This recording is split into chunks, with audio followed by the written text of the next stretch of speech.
Pokemon Sword and Shield, the latest entry in the ever-popular series, has garnered a lot of backlash from the hardcore fans because of the whole Dexit situation. A lot of people felt like Pokemon Sword and Shield didn't push far enough in terms of trying to really take the series to the next level. And then with the upcoming expansions and Pokemon Home as additional costs, people are questioning the business model behind Pokemon. But among the casual crowd, Pokemon Sword and Shield has done incredibly well, having sold a whopping 16 million copies in 6 weeks. And as Eurogamer noted here, to put that in perspective, Sword and Shield have already outsold the lifetime sales for many of the series' recent entries, such as Pokemon Sun and Moon and Pokemon Let's Go Pikachu and Let's Go Eevee. Sword and Shield is on track to become one of the best-selling Pokemon games ever, and it does not surprise me one bit. I said before in previous videos that yes, there's a lot of vocal backlash, but at the end of the day, Pokemon is still Pokemon. It's just a franchise too big to fail, frankly. And yeah, just a lot of the casuals don't care that much about some of the missing elements in Sword and Shield. So here we are. For better or for worse, Pokemon Sword and Shield is a huge success. Now, one thing that I want to talk about is the leaks that preceded the launch of Pokemon Sword and Shield. You may recall that around November, we began to see a bunch of leaks like the entire Pokedex, which sort of reinforced the Dexit backlash, as that's when people saw that over half the Pokemon had been cut. And using that information, the internet released the following chart showing which Pokemons made it and which didn't.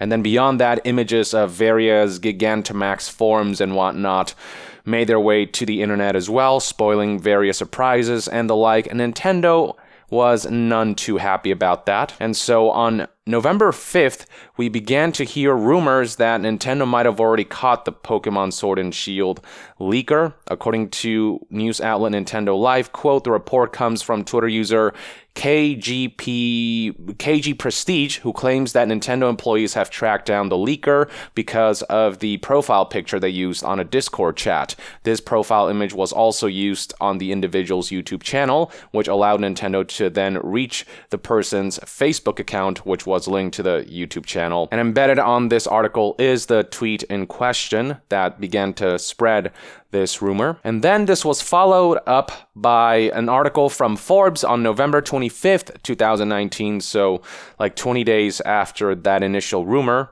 discussing how the Pokemon Company hired lawyers to track down the leakers in order to take the appropriate measures. It reads right here, according to Forbes, lawyers for the Pokemon game developer are hunting down unidentified individuals in America who leaked Sword and Shield game information before its release, a new lawsuit has revealed. Pokemon Company International is particularly peeved at people who posted pictures of previously unseen Pokemon from the Sword and Shield strategy guide on Discord and 4chan earlier this month. The pictures were also shared on mainstream social media networks like Facebook, Twitter, and Imgur, as well as on popular video game sites Polygon and .esports. In total, the developer found 300 web pages on dozens of platforms that link to websites containing the leaked strategy guide pictures, according to the lawsuit.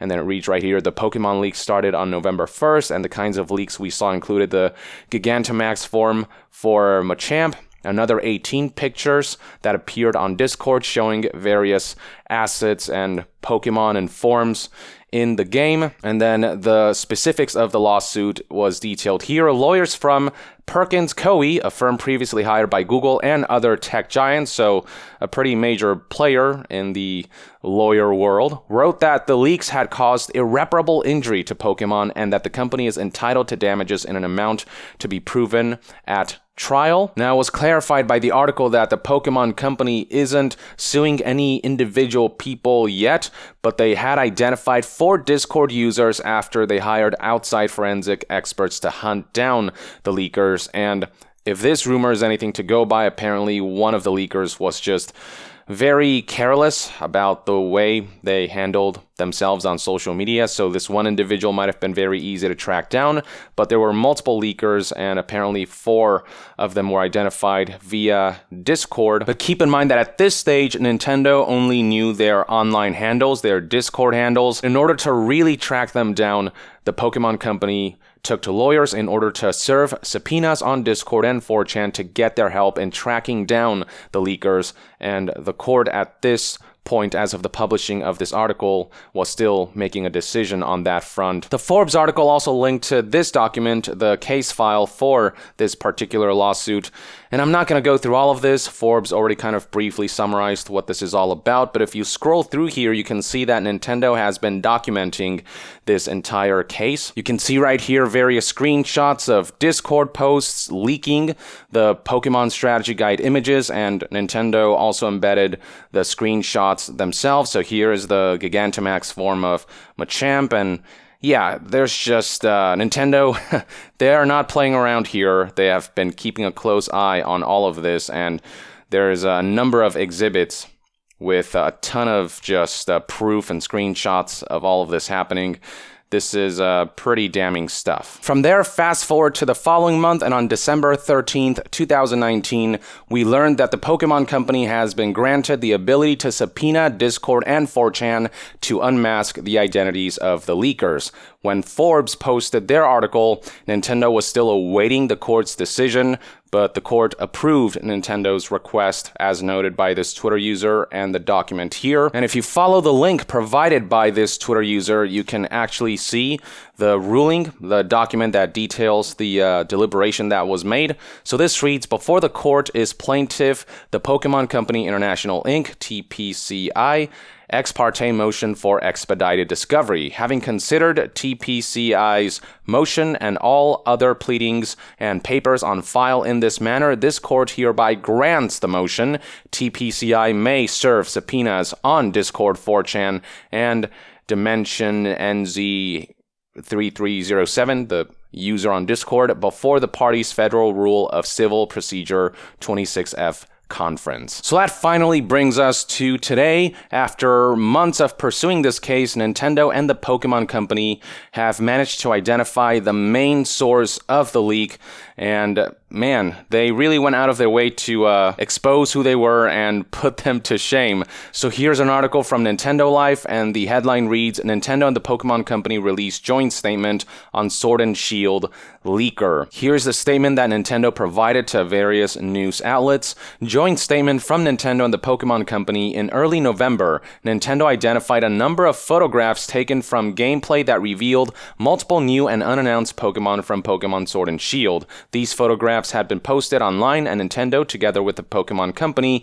quickly identified the person responsible for these leaks and took immediate action. These Pokemon were leaked by a reviewer for the Portuguese website F Nintendo, who had received an early copy of the game for review purposes. How poetic that a website called F Nintendo would fuck Nintendo over like this. Both he and F Nintendo failed to handle confidential material, resulting in a clear breach of the confidentiality agreement between Nintendo and the media outlet. As a result, Nintendo will no longer work with F Nintendo. Nintendo will always protect its intellectual property and brands. Leaks hurt not just Nintendo, but the thousands of employees who work hard to bring games to market, and the millions of fans around the world who look forward to news and surprises.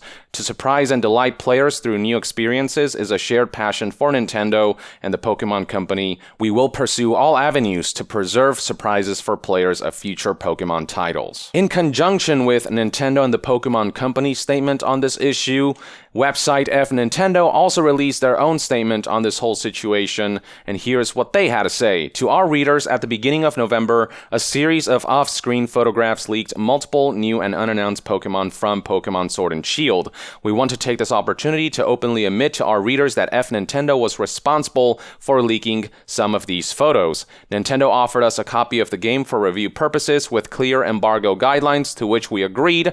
This copy was then sent to one of our reviewers, who leaked the information. Following the investigation, F Nintendo severed its relationship with this reviewer. Our relationship with Nintendo Portugal dates back 11 years, but our part in this leak is a clear breach of the confidentiality agreement between us, and as a result, a total breach of trust with Nintendo. We recognize it is impermissible to break embargo guidelines, and we fail to handle the review materials with sufficient care. We fully respect Nintendo's decision to cancel the confidentiality agreement between our companies as a result of this breach of trust, and accept that we will no longer receive products from Nintendo, nor will we be invited to attend their events. We want to apologize to Nintendo and the Pokemon Company and to our readers for letting them down. F Nintendo.